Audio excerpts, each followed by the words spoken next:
Yesterday, the Braves completed a sweep of the Colorado Rockies, winning by a score of 11-6. So, absolute offensive showdown, which we kind of tend to expect at Coors Field. But 11-6 on Sunday, 9-1 Saturday, and of course the comeback victory 8-6 on Friday. So the Braves improved now to 25-10. It's their best start in the modern era.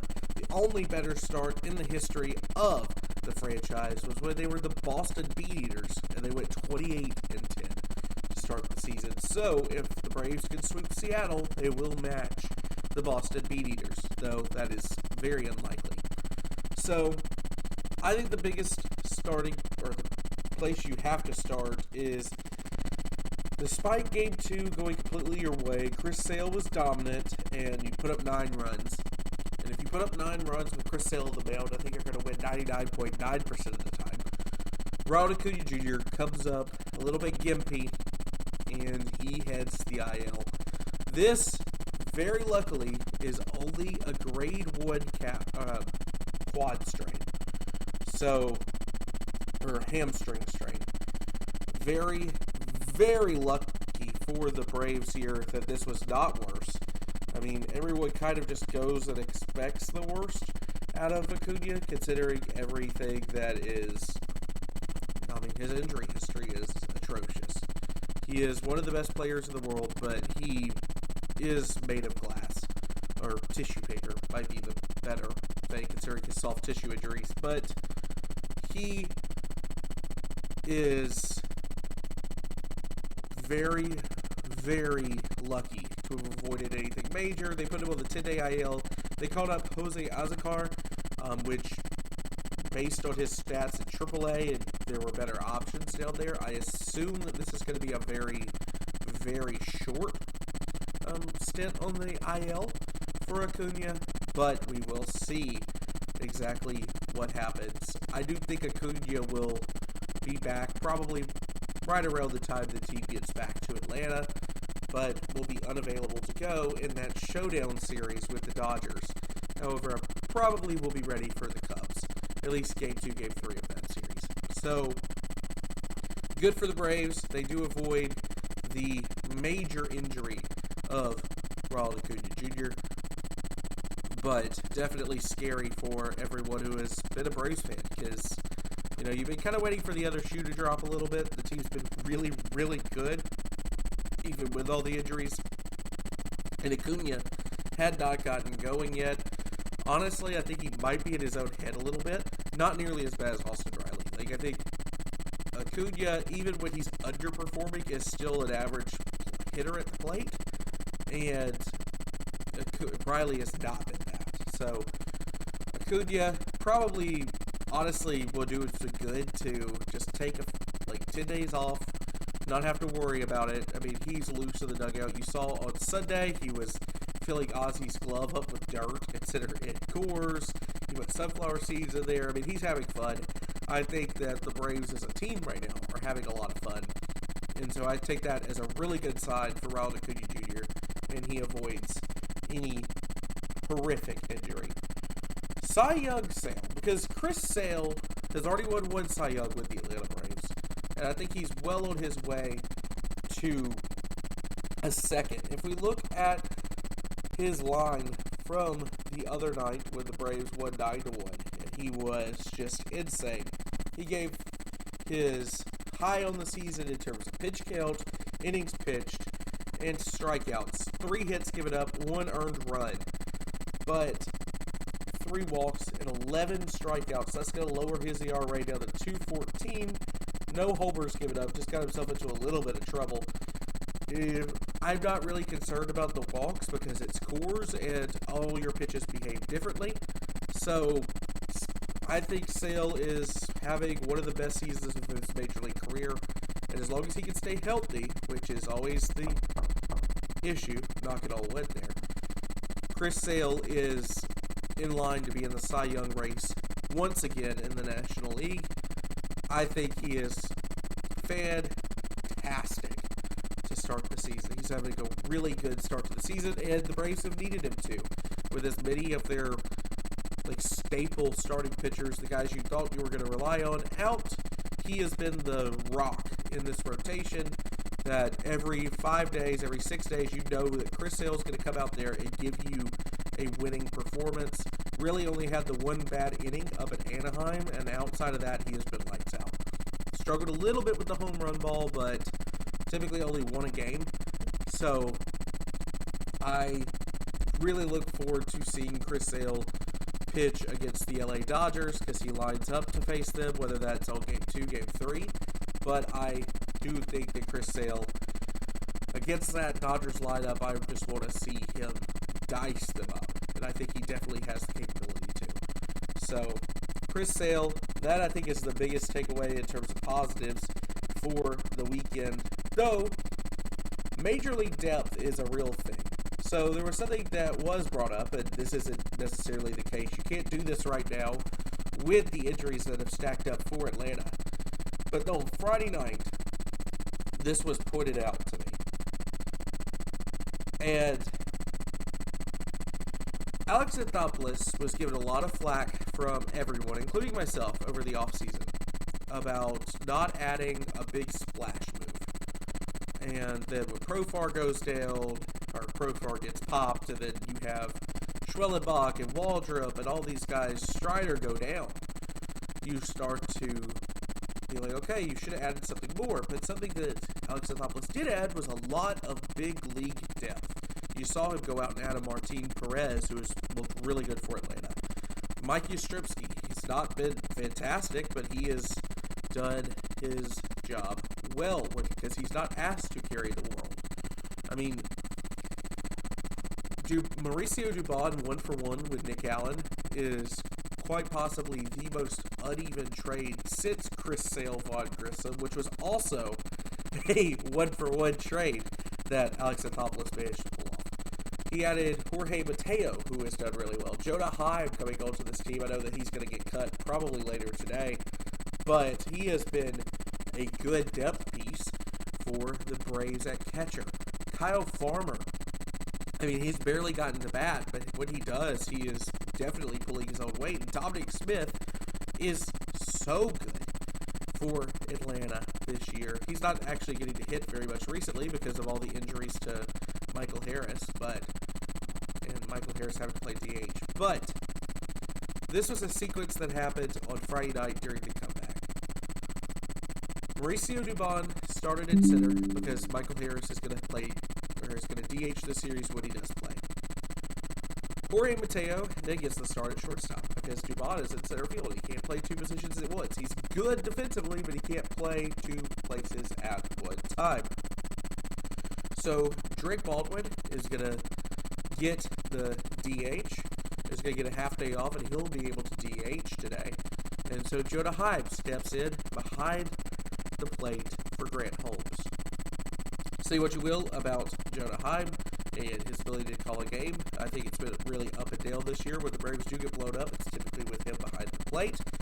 But he is able to, he's a serviceable bat. He's good behind the plate. He is, for your third catcher in your organization, fantastic. So, Jonah Heim gets on base.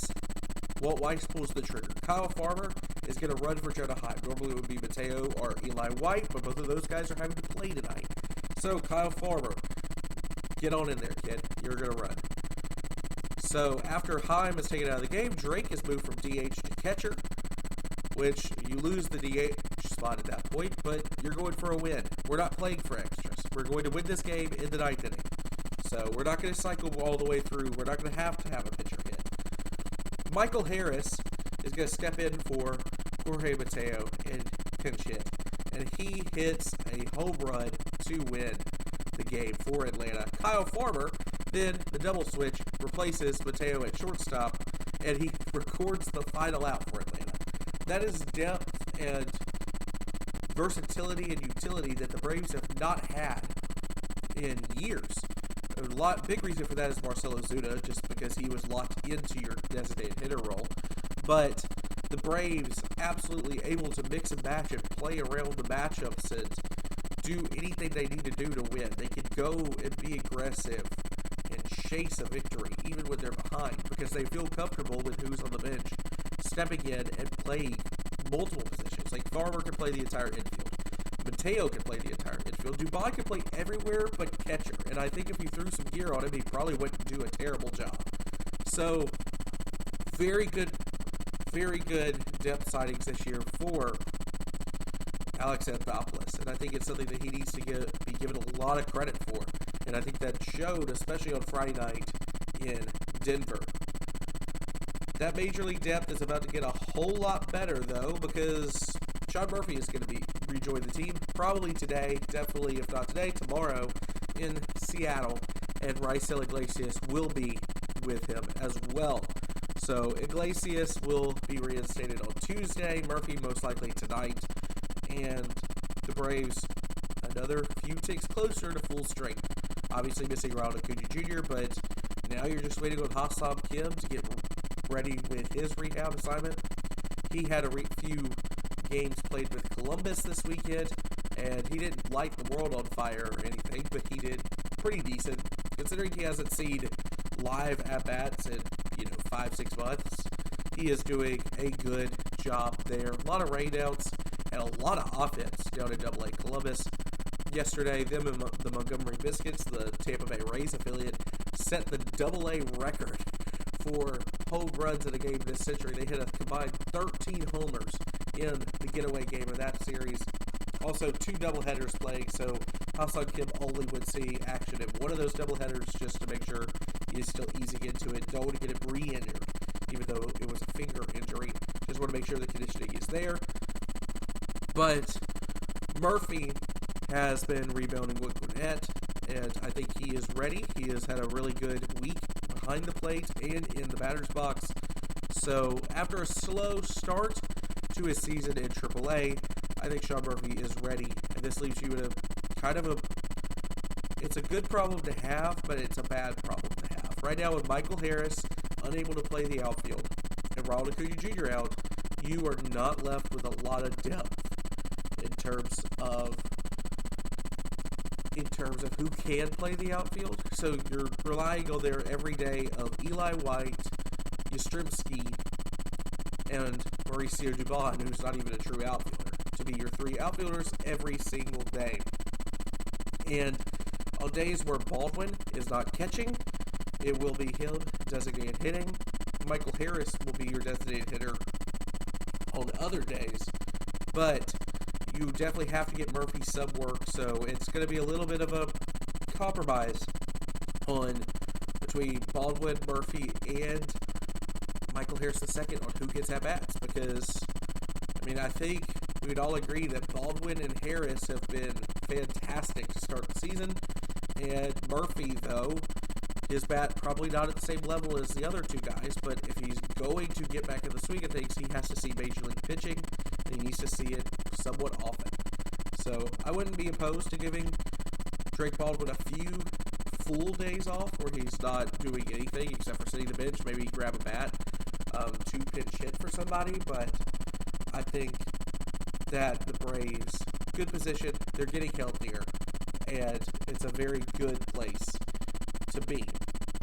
Looking at the National League East standings, the Braves are 8.5 games up on the Miami Marlins, 9 games up on the Washington Nationals, 10.5 on the Philadelphia Phillies, and down in the basement, 12.5 games back are the New York Mets.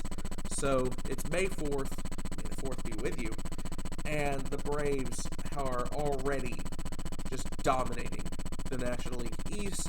They are the best team in baseball as it stands right now. So, like I mentioned, they go to Seattle, they get the off day Thursday, and then they will play the Los Angeles Dodgers in Chavez Ravine starting on Friday night, and I will be there for at least one of those games. So, very excited to see the Braves in person and check out the new stadium. So, if might have some content on location. We'll see how that goes. I got to figure out exactly what I can and can't pack but very excited to see the Braves on the West Coast. So very, very exciting. Looking ahead to the Seattle series that begins tonight at a very, very late first pitch. I think it's 9:40 or 10:15. We will find out actually right here, because the Braves games, they start today 9:40 first pitch in Seattle. So, and the Braves will be sending out their probable pitchers. Last night they were still TVA, but they have now been filled in. J.R. Ritchie will get the start in his hometown of Seattle. 1-0, 2.92 ERA, 11 strikeouts. Kept you in the game against the Tigers, and even with Tariq Skubal on the mound, and gave you 6 innings of work. So, J.R. Ritchie, just go ahead and getting all the milestones out of the way. First career start, first career home start, first career hometown start. So, J.R. Ritchie facing the team that he grew up cheering for. And he will, the opposing pitching matchup doesn't get any easier for him. He gets Logan Gilbert, the right-hander, who's 1-3 to start the season, a 4.03 ERA, 39 strikeouts for Gilbert on the season. So, with a righty on the mound, and the Seattle Mariners are sending out 3 righties, so we'll see exactly how the lineup can shift around that. Like I mentioned, the Braves with the Harris injury, without Acuna, not really able to play as many cards as you might have liked, as they were able to do on Friday night, but we'll see what exactly Walt Weiss sends out there. Bryce Elder will get the start on Tuesday, 3-1, 1.88 ERA, 36 strikeouts, still the best ERA in the National League. He'll face George Kirby, 4-2, 3 ERA, 34 strikeouts. And then, right now, Grant Holmes is slated to start for Atlanta on Wednesday, the getaway game. 2-1, 4.34 ERA, 29 strikeouts. He'll face Brian Wu, who's also off to a little bit of a slow start. 1-2, 4.61 ERA, 29 strikeouts. The Mariners right now 16-19 on the season, and let's just take a look at who is hitting for them right now, because okay, let's go to MLB.com. I'm not going to get any of this out because it took us long enough to get this out anyways, right? So, if it will ever actually load, May 3rd, let's look at the Mariners' loss to the Kansas City Royals. Like I mentioned, they're 16-19. Looking at their starters, Ref Snyder is hitting a $122 on the season. He got pinch hit for actually by Canzoni, 264. So probably won't see a lot of Ref Snyder, but you might see a bit of him.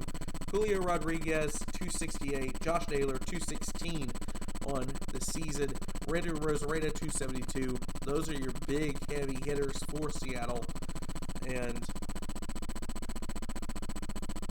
J.P. Crawford is hitting 204. So if those are your main heavy hitters, then I don't know exactly if they're pulling their weight right now. They're not terrible, but they're not doing enough to carry this team out of the slump they're in. The Braves, however, enter red hot. They've won 8 of their last 2. Best record in baseball, 25-10.